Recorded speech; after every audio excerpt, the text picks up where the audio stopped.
करेगा, जो नहीं करेगा उसको थोड़ी खाक लगेगा आरोप। मैं हूं जहां बाम सेफ का 39वां राष्ट्रीय अधिवेशन हो रहा है। सीधे तस्वीरें दिखा रहा हूं पहले, उसके बाद इंटरव्यू भी दिखाऊंगा। बावन मेश्राम का संबोधन हुआ है, लंच सेशन है, कुछ लोगों से बात। ये देखिए बहुजन समाज के लोग हैं, दिखाने दीजिए। तो ये देखिए काफी संख्या में लोग हैं, काफी संख्या में लोग हैं। और ये देखिए महिलाओं की भागीदारी है। और जी मैं आता हूँ। तो काफी संख्या में लोग हैं और ये देखिए पूरा बहुजन समाज एकजुट हुआ है। और 39वां राष्ट्रीय अधिवेशन है और लंच सेशन हो गया है। उसके बाद मैं लोगों से बात करूंगा। ये पहली तस्वीरें दिखा रहा हूं आप लोगों को। धन्यवाद। और बावन मेश्राम जो है वो यहाँ है।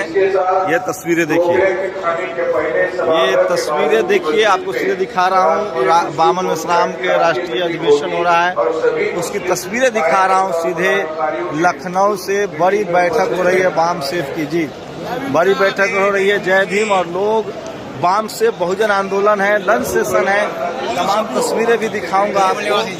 तो ये देखिए, ये तस्वीरें दिखा रहा हूँ, जय मूल निवासी। और ये तस्वीरें दिखा रहा हूँ सीधे बाम सेफ के राष्ट्रीय अधिवेशन की तस्वीरें दिखा रहा हूँ, जो कि लखनऊ से हो रहा है।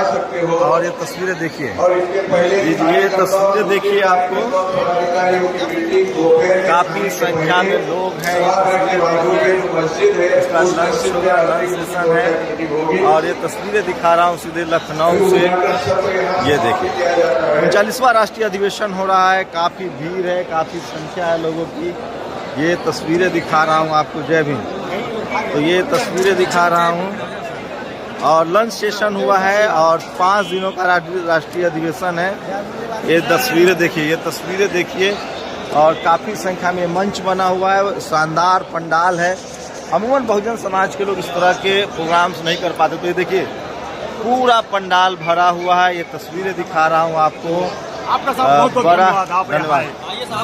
बड़ा बैठक है, बड़ा आंदोलन है। ये तस्वीरें दिखा रहा हूँ। राष्ट्रीय मूल निवासी संघ बाम सेफ का ये अधिवेशन है। बावन मेश्राम जो है वो यहाँ प्रोग्राम कर रहे हैं। ये तस्वीरें दिखा रहा हूँ आपको। ये देखिए इस तरह से आज तीसरा दिन है और 5 दिनों का अधिवेशन है। ये तीसरा दिन है। लोगों से तस्वीरें भी दिखाऊंगा। जी जय भीम नवोदय। तस्वीरें दिखा रहा हूँ कैसे बहुजन समाज बनता है, जब उसकी तकलीफें एक हो, जब उसकी खुशियां एक हो। और 39वां राष्ट्रीय अधिवेशन हो रहा है बाम सेफ का। और आपको दिखाऊंगा साधारण कार्यकर्ताओं के साथ, सबके साथ बैठ के बावन मेश्राम भोजन करते हैं। ऐसे बनता है बहुजन समाज। और बहुजन समाज को ऐसे नेताओं की जरूरत है जो उनके दुख तकलीफ में कार्यकर्ताओं के साथ जमीन पर बैठ के, साथ बैठ के एक तरह का खाना खाए। देखिए ये बाम सेफ का 39वां अधिवेशन हो रहा है और तमाम लोग जो हैं इस तरह से खाना खा रहे हैं। और इसी पंक्ति में आपको बावन मेश्राम भी मिलेंगे। ऐसा नहीं है कि कोई वीआईपी ट्रीटमेंट है। ये देखिए विलास खराज साहब हैं, खाना खा रहे हैं और इसी पंक्ति में आपको निशा मेश्राम नहीं दिख रही हैं। ये देखिए, ये देखिए तमाम जो बाम सेफ के जो लोग हैं। और ये देखिए बावन मेश्राम साहब हैं। तो कोई वीआईपी ट्रीटमेंट नहीं मिलेगा आपको। इसी तरह से आपको आम लोग के साथ बैठ के ही खाना खाना पड़ेगा। तो ये तस्वीरें दिखा रहा हूँ आपको। और वीआईपी ट्रीटमेंट रखना चाहिए था आपको। आजकल तो नेता लोग वीआईपी रखते हैं। देखो भाई, हम नेता नहीं है, हम एक आंदोलन करने के लिए हमने ये जिम्मेदारी ली हुई है। तो जिम्मेदारी के तहत हम कार्य कर रहे हैं। ये क्या खा रहे हैं, क्या है ये स्पेशल खाना है? ये आप देख रहे कितना स्पेशल है। सारा चंदा का पैसा देखिए बावन मेश्राम यही खा रहे हैं। हाँ। इसमें ये रोटी है, ये अचार है, ये साग है, चटनी हरी मिर्च। कौन लोग हैं जिस आदमी ने अपने जीवन का पूरी जवानी सड़कों पर आंदोलन में खपा दिया और जो आज चाहे तो आरएसएस का दफ्तर घेर सकता है, उसको लेकर भी लोग, ये देश, ये समाज, राजेंद्र प्रसाद सिंह कहते हैं कि अपनों ही लोगों को नीचे दिखाना और अपने ही लोगों को टांग खींचना ये मानवीय स्वभाव नहीं है, ये पिछड़े समाज का स्वभाव है। और हम सब लोग बहुजन समाज में जो लोग काम करते हैं उन्हीं पर नुक्ताचीनी मीन में निकालते रहते हैं। ये है बावन मेश्राम की थाली, देखिए ये सोने की चम्मच है, सोने का प्लेट है, चांदी का चम्मच है और इसमें देखिए ये काजू किशमिश और वो खा रहे हैं, देख लीजिए आप। और तमाम आम लोग यही खा रहे हैं, तमाम बहुजन समाज। ऐसे ये संघर्ष है बहुजन समाज का और 5 दिनों का राष्ट्रीय अधिवेशन है। मैं फिर कह रहा हूँ, इस देश के बहुजन समाज को वाम सेब पर गर्व होना चाहिए, जो कम से कम इतनी हैसियत रखता है कि इस देश के किसी भी जिला में, किसी भी राज्य में 5 लाख लोगों की संख्या में वो धरना प्रदर्शन और रैली कर सके। ये ताकत जब बहुजन समाज अपने अंदर ले आएगा, एकजुटता आ जाएगी, तभी जाकर उसकी राजनीतिक सत्ता भी मुकम्मल होगा। और भी बातचीत करेंगे। ये तो एक पूरा वामसेप का राष्ट्रीय अधिवेशन मैंने पहले भी दिखाया, इस बार भी दिखाऊंगा। कैसे लोग किताबें बेच रहे हैं, कैसे पंडाल लगा रहे हैं, कैसे हेल्थ सिस्टम काम कर रहा है। पूरा पंडाल मैंने कल भी आपको दिखाया था। लखनऊ में सोचिए, लखनऊ में बैठक हो रही, इसका एक अलग महत्व भी है कि लखनऊ को ही इस बार क्यों चुना गया है। इस पर भी बावन मेश्राम से सवाल जवाब करेंगे। और ये देख लीजिए, बावन मेश्राम की सोने की प्लेट, चांदी का चम्मच और अरबों खरबों का ये जेट उठ ले लिए कि नहीं चंदा से, जेट विमान है। क्या कहिएगा ऐसे लोगों को जो अपने ही लोगों की सरकार से सवाल नहीं पूछ सकते हैं, मनुवाद से लड़ नहीं सकते हैं, ब्राह्मणवाद के खिलाफ बोल नहीं सकते हैं, लेकिन अपने ही लोग जो काम करें उनका टांग खिंचाई करना है। ये तो हमारे समाज में 2 प्रकार के लोग, एक लिटरेसी है, अज्ञान है, और दूसरा कुछ लोग जो है स्पॉन्सर्ड होते हैं, जो इस देश के प्रतापी लोग हैं, उन लोगों के द्वारा इशारे पर काम करने वाले। अपने ही लोग की आलोचना करना है। कल एक देख रहा था मैं वीडियो, एक FIR की बात कर रहा है, कोई आपके संगठन का कार्यकर्ता है, कह रहा है कि हमने FIR दर्ज करा दिया है। आप तो अभी FIR दर्ज करने का एक और मतलब है, आपको मतलब बताता हूँ। कानपुर के पहले हमने ये बयान दिया था कि सारे देश भर में बावन मेश्राम के ऊपर कोई FIR नहीं है। अपने ही लोग, पुलिस वालों ने सुना बावन मेश्राम के ऊपर कोई FIR नहीं है, तो आनंद फानंद में उन्होंने मेरे खिलाफ FIR कर दिया। FIR करने के बाद मामला गया कोर्ट में। कोर्ट ने पूछा कि वो दिन बावन मेश्राम कानपुर में थे। उसके बाद पुलिस वाले ने जांच शुरू कर दी कि थे क्या,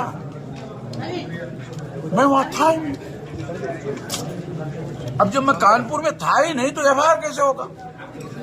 तो झूठ मूठ के FIR जो है वो लोग दायर करते। मैं इसी बातों से इतनी आलोचनाओं को कैसे झेलते हैं आप? मैं तो फ्रस्ट्रेट हो जाता हूँ। मेरे खिलाफ तो एक बाबा साहब अम्बेडकर ने किताब के प्रीफेस में लिखा हुआ है कि मेरे खिलाफ बहुत सारे लोग बोलते हैं, लिखते हैं। मैं किसी का अपने लोग, वो उससे प्रेरणा बोल रहा हूँ। बाबा साहब ने कहा मेरे खिलाफ बहुत सारे लोग लिखते हैं, बोलते हैं, मगर मैं किसी का जवाब नहीं देता हूँ, मगर गांधी का जवाब दूंगा।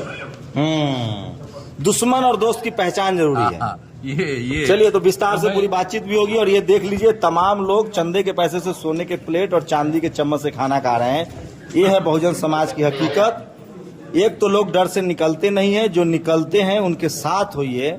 और मैं फिर कह रहा हूँ, इस देश में करोड़ों बावन मेश्राम की जरूरत है, तभी जाकर बहुजन समाज एकजुट होगा और उसकी गरीबी, लाचारी, बेबसी दूर होगी और वो सम्मानजनक तरीके से जो इस देश का मालिक था, वो फिर से बाबा साहब के बताए रास्ते पर चलकर इस देश का संवैधानिक मालिक बनेगा। तो है पैसा, ये प्याज ज्यादा है इसमें, ये चंदे का प्याज है और ये गाजर भी है और ये चुकंदर भी है। बताइए, ये है, देखिए, ये आप पर भी बहुत आरोप लगता है।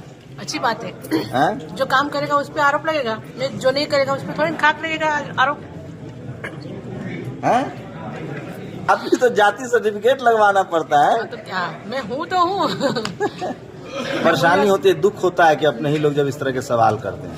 नहीं, अपने होंगे वही सवाल करेंगे, पराये को तो मैं ध्यान भी नहीं देती। अच्छा, अपने लोग सवाल करते हैं तो जवाब देना जरूरी है। तो निशा मेश्राम जी हैं, तमाम बावन मेश्राम जी के कंधे से कंधा मिलाकर बहुजन आंदोलन को आगे बढ़ा रहे हैं। हम नहीं पूछेंगे बहुजन समाज से जाति, हम तो जातियों में बटे हैं, जाति खत्म करनी है। आपके चैनल से लोगों को जवाब मिल जाए। तो हम तो जाति खत्म का, हम तो बहुजन है, मूल निवासी है, इस देश के वासी है भाई। नहीं, उठाने दीजिए, उससे कोई मतलब नहीं है। हम लोग जातिवाद के खिलाफ हैं। अगर हम भी जाति पूछे तो खराज साहब, तो जाति बनाना होगा। उनका जाति नहीं पूछा जा रहा है, उनको जोर जबरदस्ती से ब्राह्मण घोषित किया जा रहा है। ये है सवाल जिसके बारे में 39वां राष्ट्रीय अधिवेशन लखनऊ में हो रहा है। और मैं फिर कह रहा हूँ, इस देश में बहुजन समाज को जागरूक करने में जितनी भूमिका वामसेप की है, उसका कोई सानी नहीं है। शंभू कुमार सिंह, नेशनल दस्तक, लखनऊ। नेशनल दस्तक की आपसे गुजारिश है कि अगर इसको बचाना चाहते हैं तो नेशनल दस्तक को सब्सक्राइब करने के लिए रेड कलर के सब्सक्राइब बटन को दबाएं, फिर बेल आइकन की घंटी दबाएं। नेशनल दस्तक को बचाने के लिए बहुत जरूरी है कि हर खबर को शेयर करें, लाइक करें, कमेंट जरूर करें।